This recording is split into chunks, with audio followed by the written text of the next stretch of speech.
Please join me in welcoming Dr. Philip Lowe. Philip Lowe entered the stage for the final time, recalling the day he was promoted to the top job. It turned out to be the most challenging day of my life.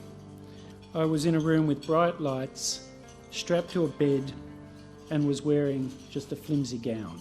While attending a conference in Canada, an artery in his neck split and left him wondering. There was this secret society of central bank governors,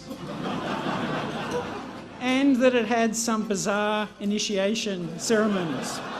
His recovery reinforced 2 life lessons that shaped his term as leader. None of us has a crystal ball, and the unexpected happens, and we need to adjust. The second lesson is that there's a lot to be grateful for, that indeed the glass is half full.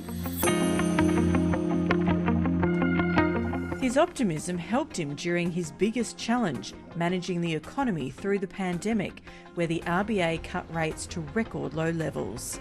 With the benefit of hindsight, my view is that we did do too much. But he says his defining career moment was the forward guidance he gave in 2021. The condition for a rise in the cash rate will not be met until 2024.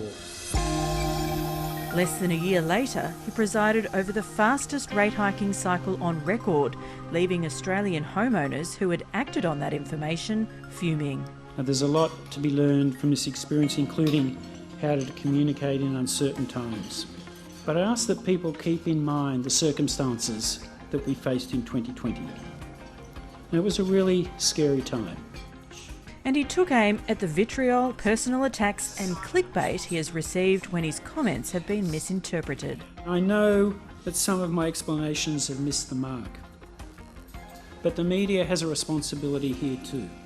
RBA historian Selwyn Cornish says his term as governor has been one of the toughest. Certainly, compared with many of his predecessors, his 7-year period was a particularly difficult one with COVID, the first great pandemic for 100 years.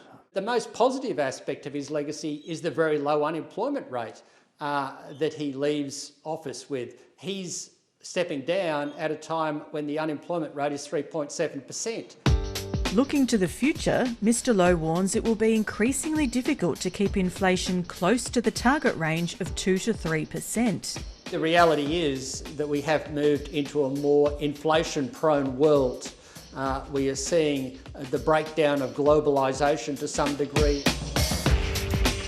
Mr Lowe also calls for the introduction of an independent body with taxing and spending powers to share the load of managing the economy, and wants politicians to improve productivity. If we can't build a consensus for change, the economy will drift, and there is a material risk that our living standards will stagnate. Later this month, his deputy will become the first female head of the RBA.